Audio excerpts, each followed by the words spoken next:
फलता ग्रुप देख रहे हैं और बात कर रहे हैं आज इंटरमीडिएट अकाउंट के महत्वपूर्ण ऑब्जेक्टिव प्रश्न। और इस कड़ी में आज हमने चैप्टर नंबर 13 वित्तीय विश्लेषण पाठ से कुछ महत्वपूर्ण ऑब्जेक्टिव प्रश्न लिया है जो आपके परीक्षा के लिए काफ़ी ही महत्वपूर्ण है। उससे पहले का 12 पार्ट तक का वीडियो अपलोड है, अगर आपने नहीं देखा है तो उसे जाके देख लीजिए। तो चलिए बगैर देर किए हुए शुरू करते हैं हम आज का पहला नंबर प्रश्न। तो हमारा पहला नंबर प्रश्न स्क्रीन पे आ चुका है। निम्न में से कौन सी वित्तीय विवरण की सीमा नहीं है? शुद्धता की कमी, भूतकालीन तथ्य पर आधारित मूल्यांकन का आधार, और डी में कहता है लाभ हानि की सूचना। तो एक का आपको सही आंसर ऑप्शन नंबर डी ही हो जाएगा सही। लाभ हानि की सूचना जो है वित्तीय विवरण की सीमा नहीं है। चलिए 2 नंबर प्रश्न को जानते हैं। 2 नंबर प्रश्न कहता है सम विच्छेद बिंदु उस बिंदु को कहते हैं जहां कुल लागत कुल बिक्री से अधिक हो, कुल लागत कुल बिक्री से कम हो, कुल लागत कुल बिक्री से आधी हो, और डी कुल लागत कुल बिक्री के बराबर हो। तो 2 का जो है हमारा सही आंसर ऑप्शन नंबर डी हो जाएगा सही। यहाँ पर कुल लागत कुल बिक्री के बराबर हो। 3 नंबर प्रश्न को जानते हैं। 3 नंबर प्रश्न पूछ रहा है अस्थायी संपत्ति को दिखाया जाता है वसूली मूल्य पर, लागत मूल्य ह्रास घटाकर, लागत मूल्य पर, और वसूली मूल्य ह्रास घटाकर। तो 3 का आपको सही आंसर ऑप्शन नंबर बी यहाँ पर सही हो जाएगा, लागत मूल्य ह्रास घटाकर। 4 नंबर प्रश्न को जानते हैं। 4 नंबर प्रश्न कहता है लाभ हानि समायोजन खाता है व्यक्तिगत खाता, नाम मात्र खाता, वास्तविक खाता, और डी इनमें से कोई नहीं। तो 4 का आपको ऑप्शन नंबर बी यहाँ पर सही हो जाएगा, नाम मात्र खाता। 5 नंबर प्रश्न को जानते हैं। 5 नंबर प्रश्न वित्तीय विवरण के विश्लेषण की उपयोगिता किसके लिए नहीं है? ऑप्शन नंबर ए को देखिए विनियोगकर्ता, बी सरकार, सी भारत का राजदूत, और डी कंपनी का कर्मचारी। तो 5 का आपको सही आंसर ऑप्शन नंबर सी सही हो जाएगा, भारत का राजदूत। 6 नंबर प्रश्न को जानते हैं। 6 नंबर प्रश्न वित्तीय विवरण के निर्वचन में शामिल होता है आलोचना एवं विश्लेषण, तुलना एवं प्रवृत्ति अध्ययन, और डी निष्कर्ष निकालना, सी निष्कर्ष निकालना, और डी है इनमें से सभी। तो 6 का आपको सही आंसर ऑप्शन नंबर डी हो जाएगा सही, इनमें से सभी हमारा सही आंसर हो जाएगा।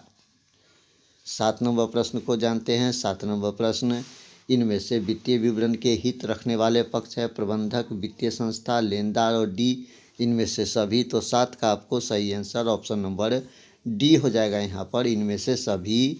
8 नंबर प्रश्न को जानते हैं। 8 नंबर प्रश्न पूछा गया है स्थिति विवरण क्या दर्शाता है? पुस्तकों की शुद्धता, एक निश्चित अवधि का लाभ या हानि, निश्चित तिथि का वित्तीय स्थिति, और डी इनमें से कोई नहीं। तो 8 का आपको सही आंसर हो जाएगा ऑप्शन नंबर सी यहाँ पर सही हो जाएगा, निश्चित तिथि पर वित्तीय स्थिति।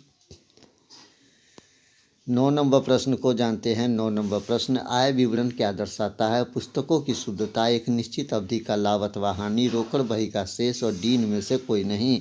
तो 9 का जो है आपको सही आंसर यहाँ पर ऑप्शन नंबर बी यहाँ पर सही हो जाएगा, एक निश्चित अवधि का लाभ अथवा हानि। 10 नंबर प्रश्न को जानते हैं। 10 नंबर प्रश्न संचालकों की रिपोर्ट कंपनी के किस सभा में प्रस्तुत की जाती है? संचालकों की सभा में, वार्षिक साधारण सभा में, प्रबंधकों की सभा में, और उपयुक्त सभी। तो 10 का आपको सही आंसर यहाँ पर ऑप्शन नंबर बी सही हो जाएगा, वार्षिक साधारण सभा में। 11 नंबर प्रश्न को जानते हैं। 11 नंबर प्रश्न निम्न में से कौन से वित्तीय विवरण की सीमा है? दिखावटीपन, मूल्यांकन का आधार, शुद्धता की कमी, और उपयुक्त सभी। तो 11 का आपको ऑप्शन नंबर डी जो सही हो जाएगा, उपयुक्त में से सभी। 12 नंबर प्रश्न को जानते हैं। 12 नंबर प्रश्न पूछ रहा है लाभ व हानि खाते को डैश भी कहते हैं? आर्थिक चिट्ठा, आय विवरण, परिचालन लाभ, और विनियोग। तो 12 को जो है सही आंसर आपको ऑप्शन नंबर बी जो है बिल्कुल सही हो जाएगा, आय विवरण। 13 नंबर प्रश्न को जानते हैं। 13 नंबर प्रश्न चिट्ठा तुलन पत्र उद्यम की वित्तीय स्थिति संबंधित सूचना प्रस्तुत करता है। दी गई विशेष समय पर, विशेष अवधि के दौरान, विशेष अवधि के लिए, और डी उपयुक्त में से कोई नहीं। तो 13 का आपको ऑप्शन नंबर ए जो है सही हो जाएगा, दी गई विशेष समय पर। 14 नंबर प्रश्न को जानते हैं। 14 नंबर प्रश्न एक व्यावसायिक उद्यम को वित्तीय विवरण में सम्मिलित होते हैं। चिट्ठा, तुलन पत्र, लाभ हानि विवरण, रोकड़ प्रवाह विवरण और डी उपयुक्त सभी। तो 14 का आपको सही आंसर ऑप्शन नंबर डी यहाँ पर सही हो जाएगा, उपयुक्त सभी। 15 नंबर प्रश्न को जानते हैं। 15 नंबर प्रश्न पूछ रहा है, प्रक्रिया के आधार पर निम्न में से कौन सा वित्तीय विश्लेषण के प्रकार है? क्षैतिज विश्लेषण, शीर्षक विश्लेषण, अनुपात विश्लेषण, ए एवं बी दोनों। तो 15 का आपको सही आंसर यहाँ पर जो है ऑप्शन नंबर डी सही हो जाएगा, ए एवं बी दोनों। 16 नंबर प्रश्न जानते हैं। 16 नंबर प्रश्न, सम विच्छेद विश्लेषण दर्शाता है लागत विक्रय के बीच संबंध, उत्पादन और क्रय के बीच संबंध, लागत और आय के बीच का संबंध और डी उपयुक्त में से कोई नहीं। तो 16 का ऑप्शन नंबर ए यहाँ पर सही हो जाएगा, लागत एवं विक्रय के बीच का संबंध। 17 नंबर प्रश्न को जानते हैं। सामग्री के उपयोग के आधार पर इनमें से कौन वित्तीय विश्लेषण के प्रकार है? आंतरिक विश्लेषण, बाहरी विश्लेषण, आंतरिक अंकेक्षण, ए एवं बी दोनों। तो 17 का जो है सही आंसर ऑप्शन नंबर डी हो जाएगा, ए एवं बी दोनों। 18 नंबर प्रश्न को जानते हैं। 18 नंबर प्रश्न, निम्न में से कौन सी वित्तीय विवरण विश्लेषण की सीमा नहीं है?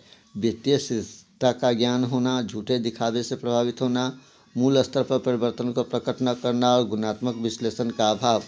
तो 18 का सही आंसर ऑप्शन नंबर ए, वित्तीय सदृशता का ज्ञान प्राप्त होना।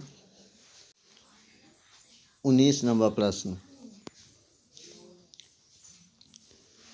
जब दो या दो से अधिक संस्था का वित्तीय विवरण का विश्लेषण किया जाता है तो इसे कहा जाता है।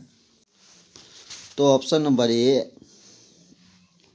आर्थिक फर्म विश्लेषण, अंतर संस्था विश्लेषण, शीर्ष विश्लेषण और डी इनमें से कोई नहीं। तो 19 का आपको सही आंसर ऑप्शन नंबर बी यहाँ पर सही हो जाएगा। 20 नंबर प्रश्न को देखते हैं। निम्न में से कौन सा वित्तीय विवरण का उद्देश्य है? फर्म के वर्तमान लाभप्रदता के मूल्यांकन करना, फर्म के शोधन क्षमता की जानकारी प्राप्त करना, फर्म के अल्पकालीन तथा दीर्घकालीन द्रव्यता की स्थिति का मूल्यांकन करना और डी उपयुक्त सभी। तो 20 का ऑप्शन नंबर डी यहाँ पर सही हो जाएगा, उपयुक्त सभी। 21 नंबर प्रश्न, निम्न में से एक उपक्रम की वास्तविक आर्थिक स्थिति कौन दर्शाता है? कोष प्रवाह, आर्थिक चिट्ठा, लाभ हानि विवरण और डी अनुपात विश्लेषण। तो 21 का सही आंसर ऑप्शन नंबर बी, आर्थिक चिट्ठा सही हो जाएगा। 22 नंबर प्रश्न, लंबवत विश्लेषण को कहा जाता है? आर्थिक विश्लेषण, स्थिति विश्लेषण, क्षैतिज विश्लेषण और डी इनमें से कोई नहीं। तो 22 का ऑप्शन नंबर बी यहाँ पर सही हो जाएगा, स्थिति विश्लेषण। 23 नंबर प्रश्न को जानते हैं। 23 नंबर प्रश्न, वित्तीय विवरण के विश्लेषण में शामिल होता है व्यापारी खाता, लाभ हानि विवरण, आर्थिक चिट्ठा और डी उपयुक्त सभी।